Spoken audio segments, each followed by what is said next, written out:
नमस्कार, मैं संदीप अग्रवाल और आप देख रहे हैं मातृभूमि न्यूज। अभी हम लोग पहुंचे हुए हैं चतरा का सुब्रा इंस्टीट्यूट में, जहां पे आज स्थापना दिवस को लेकर बच्चे यहां पर बढ़ चढ़कर भाग लिए। उन्होंने स्पीच गीत के माध्यम से यहां पे एक दूसरों को जानकारी भी दी है। खासतौर पे चतरा की भौगोलिक स्थिति पे यहाँ के गोपाल सर भी बच्चों को बताए, उन्हें मार्गदर्शन किए। हम सीधा उनसे जानना चाहेंगे कि आज बच्चों को क्या कुछ बताए और चतरा की पूर्व की स्थिति और आज 32 वर्षों के बाद जिला बनने के बाद क्या कुछ अंतर नजर आ रहा है। सर, सबसे पहले आपका स्वागत करते हैं मातृभूमि। बहुत बहुत धन्यवाद संदीप जी। आपने चतरा के स्थापना दिवस पर अपना महत्वपूर्ण समय निकालकर पब्लिक के बीच में जाकर आप लोगों का व्यू ले रहे हैं, बड़ी बात है और मैं आपको धन्यवाद देता हूं, मातृभूमि चैनल को धन्यवाद देता हूं। सर, जैसा कि पिछले 32 वर्ष पहले जब जिला बना तो लोगों में जो खुशी थी कि जिला बनने के बाद निश्चित तौर पे शहर का बहुत ज़्यादा विकास होगी, क्या आपको 32 साल पहले की स्थिति और आज की स्थिति में क्या कुछ अंतर दिख रहा है? 32 साल और आज की स्थिति में तो बहुत परिवर्तन है, लेकिन जो मूलभूत परिवर्तन चाहिए वो परिवर्तन नहीं दिख रहा है। जैसे आप जिस सड़क से आ रहे हैं या वो नगर पालिका का है और आपको कई जगह मिलेगा कि रोड भी अच्छा नहीं है, हम अच्छे से चल नहीं पाएंगे। ठीक है, कहीं नाली में रोड, कहीं रोड में नाली। अभी तो गर्मी है इसलिए बहुत पता नहीं चलेगा, लेकिन बारिश में पता ही नहीं चलता है कि कहाँ नाली और कहाँ रोड है। अभी भी पाइपलाइन बिछाए जाने के कारण रोड इतना ख़राब है, लोगों को इतना परेशानी हो रहा है। कई लोग जो है सो इस पे लिखे भी, लेकिन यहाँ भी कोई काम नहीं हो पा रहा है। ये दुर्भाग्य है हमारे चतरावासियों का। और मैं जिला प्रशासन से अनुरोध करूँगा, खास करके नगर पालिका प्रबंधन से अनुरोध करूँगा कि जहाँ कहीं भी पाइपलाइन के कारण रोड ख़राब हुआ है उसको दुरुस्त किया जाए, ताकि विद्यार्थियों को, खास करके चूँकि एजुकेशन से हम हैं तो खास करके विद्यार्थियों को जो परेशानी होता है वो परेशानी ना हो। सर, चतरा में जैसा कि स्वतंत्रता सेनानियों का भी यहाँ पे भूमिका रही है, उनके बारे में कुछ बताएंगे? चतरा में स्वतंत्रता सेनानियों का बहुत महत्वपूर्ण भूमिका रहा है। फांसीहारी तलाव सर्वविदित है, सबको ही जानते हैं। चतरा इतिहास का भूमि रहा है। डॉक्टर प्रोफेसर इफ्तिकार आलम सर, अब चतरा उनका देहांत हो चुका है, उन्होंने चतरा के बारे में बहुत कुछ बताया। उनको चतरा का इतिहासकार भी कहा जाता है। उन्होंने चतरा के बारे में, इतिहासकारों के बारे में बहुत कुछ बताया और बहुत सारी चीज़ें जो चतरा के धरोहर को संजो कर रखा है वो उन्हीं लोगों से हम लोगों को जानकारी मिलता है। फांसीहारी तलाव में कई वीर गति को जो प्राप्त किए उनका सजीव चित्रण दिखता है।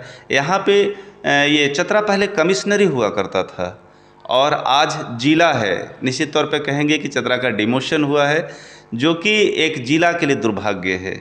लेकिन फिर भी चतरा को आगे बढ़ाने में हमारे स्वतंत्रता सेनानियों का महत्वपूर्ण भूमिका रहा है। हमारे चतरा जिला में राष्ट्रपिता महात्मा गांधी भी आ चुके हैं।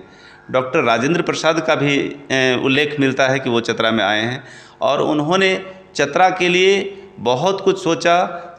ये तब यहाँ आए जब यहाँ के स्वतंत्रता सेनानी एक्टिव रहे हैं और इसी मार्ग से वो चतरा के लिए या भारत के लिए कार्य किए। सर, जैसा कि आपका चतरा जो है कोयला के क्षेत्र में काफ़ी आगे है, कोयला में टंडवा हो गया, लेकिन फिर भी यहाँ पे बिजली की स्थिति जो है काफ़ी लचर है। लोग कहते हैं कि जहाँ पे कोयला का क्षेत्र है वहाँ पे तो बिजली और भी सुविधा अच्छी होनी चाहिए, इस पर क्या कहेंगे? देख, चतरा में कोयला की कोई कमी नहीं है। एशिया महाद्वीप का सबसे अधिक कोयला निकलने वाला क्षेत्र के रूप में चतरा जाना जाता है।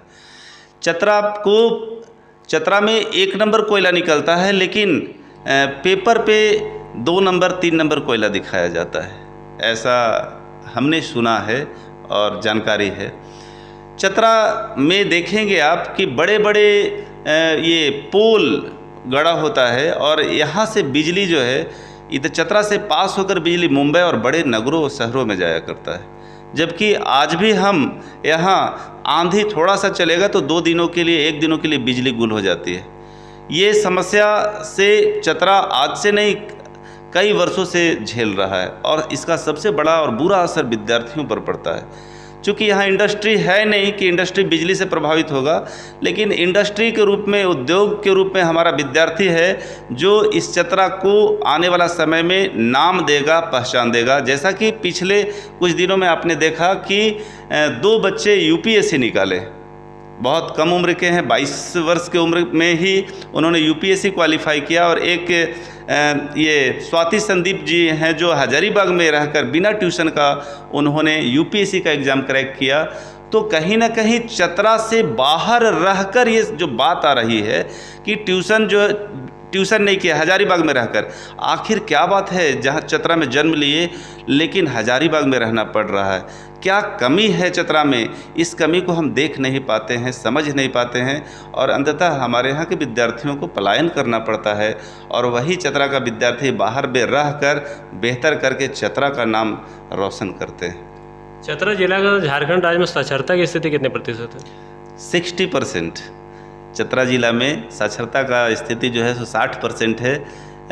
निश्चित तौर पे ये शिक्षकों की कमी, विद्यालयों में शिक्षकों की कमी के कारण पूर्ण रूपेण अच्छा एजुकेशन नहीं मिल पा रहा है बच्चों को।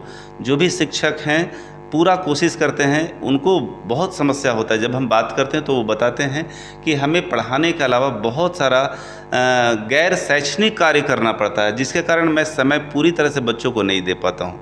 हाँ, ये अगर उनसे पूछेंगे तो शायद वो बोल नहीं पाएंगे। क्यों? क्योंकि वो सरकारी कार्य में निहित हैं और सरकारी कार्य ही करते हैं, लेकिन दर्द तो है। अगर सही कहा जाए तो उन्हें सिर्फ पठन पाठन कार्य में लगा दिया जाए तो निश्चित तौर पे आसाम जैसा यहाँ भी हो जाएगा एजुकेशन का स्थिति और बच्चे बढ़िया करेंगे। पर्यटन के क्षेत्र में चतरा का क्या योगदान रहा है? पर्यटन के क्षेत्र के बारे में जब बात करेंगे तो चतरा जो है सो ऐतिहासिक धरोहर है और पर्यटन का बहुत ज़्यादा सुविधा है। बहुत सारी यहाँ झरना, माँ कौलेश्वरी मंदिर जो पहाड़ पर स्थित है, माँ भद्रकाली मंदिर जिसे अभी अंतर्राष्ट्रीय पहचान दिलाने के लिए हमारे सांसद महोदय, ये विधायक महोदय, मंत्री महोदय ने काफ़ी बढ़िया प्रयास कर रखा है। तो मैं चाहूँगा कि सबसे पहले जो भी पर्यटन स्थल हैं, अगर आप चतरा के सरकारी वेबसाइट को खोलकर देखेंगे तो बहुत कम का नाम आएगा, जबकि बहुत संख्या में पर्यटन स्थल हैं। जलप्रपात चतरा में इतना है कि चतरा के लोगों को भी पता नहीं होगा। इसलिए पता नहीं है क्योंकि इसको पूरी तरह से ये प्रदर्शित नहीं किया जाता है, लोगों के बीच लाया नहीं जाता है। आप खुद महसूस कीजिए कि आज चतरा का स्थापना दिवस है और चतरा में कई क्षेत्रों में किसी भी तरह का कोई कार्यक्रम नहीं हो रहे हैं। ठीक है, ये भी बड़ी दुर्भाग्य की बात है। ये भी कह सकते हैं कि लोगों में जागरूकता की कमी है। जिला स्तर पर, प्रशासनिक स्तर पे चतरा के हर क्षेत्र में, खास करके एजुकेशन, चूँकि अभी तो इंस्टीट्यूशंस भी बंद हैं, लेकिन इसको प्रसारित करने का दायित्व, जिम्मेवारी सरकार की थी और कहीं ना कहीं इसमें थोड़ी सी कमी है जो कि पूरा होना चाहिए था। चतरा जो जिला है सर, वो झारखंड बिहार का सीमावर्ती क्षेत्र है, फिर भी यहाँ पे चतरा से लोगों को पलायन करना पड़ रहा है। रोजगार यदि यहाँ पे उपलब्ध होते या फिर यहाँ पे औद्योगिक केंद्र होते या फिर कोई फैक्ट्री होती तो निश्चित तौर पे बहुत से लोग रोजगार मिलते, लेकिन आए दिन बहुत कम उम्र के लोग बाहर दूसरे राज्यों में जाकर रोजगार के लिए भटक रहे हैं। संदीप जी, एक आग्रह होगा हमारा कि अब निश्चित तौर पे चतरा से रात्रि को 9:30 बजे बनारस की गाड़ी जाती है।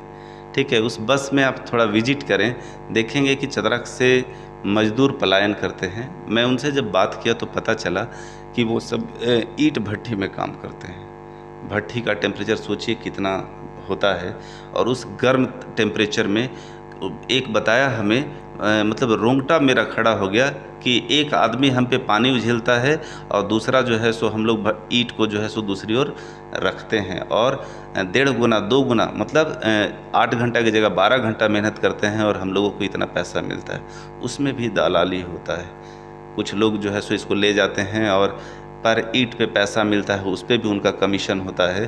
तो ऐसे करके चतरा में पलायन बहुत हो रहा है। यहाँ छोटा छोटा रोजगार की भी अगर संभावना होती तो यहाँ के लोग जाते नहीं। ठीक है, और रही बात यहाँ पलायन की और रोजगार की, तो यहाँ किसी भी तरह का कोई इंडस्ट्री नहीं है। ठीक है सर, ये भी देखा जा रहा है कि यहाँ पे जो पब्लिक बाहर से आते हैं या फिर ग्रामीण क्षेत्र से हो, अन्य प्रखंड से हो या फिर अदर डिस्ट्रिक्ट के हो, तो शाम के बाद उन्हें गाड़ी नहीं मिलने का भी एक समस्या रही है चतरा में। ये समस्या पूर्व में थी लेकिन अभी कुछ कम हुआ है।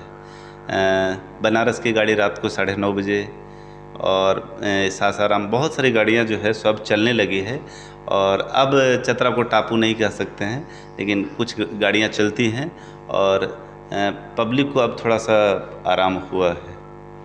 जो उम्मीद लगाए हुए यहाँ की पब्लिक थी, क्या उनमें क्या और विकास होनी चाहिए थी इस क्षेत्र में? क्या कुछ ऐसी समस्याएं जो लग रही है जो क्षेत्र में मुख्य रूप से विकास होना चाहिए था? देखिए, अगर चतरा में पर्यटक स्थल को सुदृढ़ किया जाए, मुख्य मार्ग से जोड़ दिया जाए, तो निश्चित तौर पे बाहरी लोग भी आएंगे।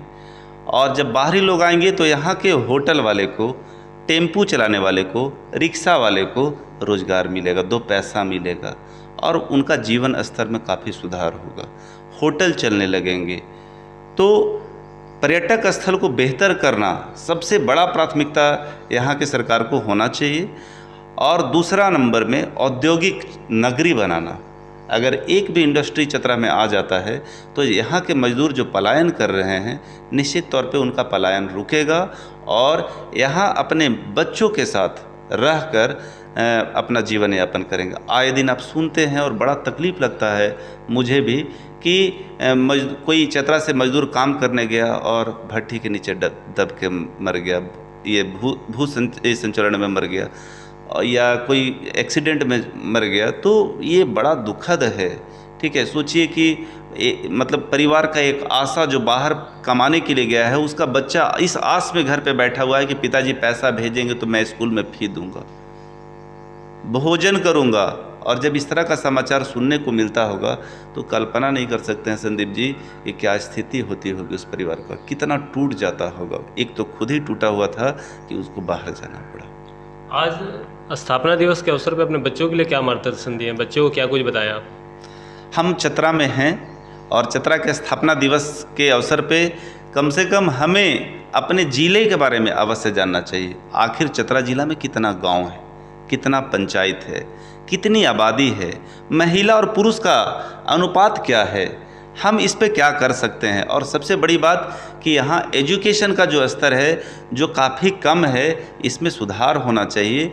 और इसके लिए विद्यार्थियों को मैं बताया कि चतरा जैसे जो उग्रवाद प्रभावित जिले के रूप में जाना जाता था, नशा के रूप में अभी जो जाना जा रहा है, कृपया आप इससे दूर रहें और चतरा के विकास में अपना अहम भूमिका पढ़ाई के साथ, चतरा के जानकारी के साथ रखें। चूँकि आप कोई भी कंपटीशन में जाएंगे और लोग जानेंगे कि आप चतरा से हैं, तो सबसे पहले लोग जानना चाहेंगे कि चतरा जो झारखंड का सबसे अधिक वन वाला क्षेत्र है, उसके बारे में आप क्या कहना चाहेंगे।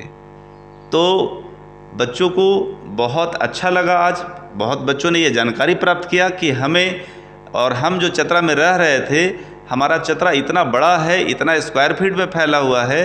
ये सब के बारे में जब उनको बोले कि स्थापना दिवस पे बोलना है, तो सबने जानकारी जब लेकर आया, भले ही वो गूगल से ले, भले ही हमारे द्वारा ले, लेकिन आज उन लोगों को भी लगा कि हमारा चतरा ऐसा है और हमारा चतरा इतना अच्छा है। ज़रूरत है तो हम लोगों को मिलकर इसको संवारने का। थैंक यू, बहुत बहुत धन्यवाद। मेरा नाम प्रद्याल महतो है। मैं आज आप लोगों के समक्ष चतरा के 32वां स्थापना दिवस के अवसर पर 2 शब्द रखने जा रहा हूँ। चतरा 29 मई 1991 ईस्वी को हजारीबाग से अलग हुआ था और अलग हुए 32 वर्ष हो चुका है। इस निमित्त चतरा में बहुत से विकास हुए, लेकिन अभी भी यहाँ पर बिजली और पानी की घोर समस्या है, जो कि हम जैसे विद्यार्थियों को इसे झेलना पड़ता है और यह एक पढ़ाई में बाधक का काम करता है।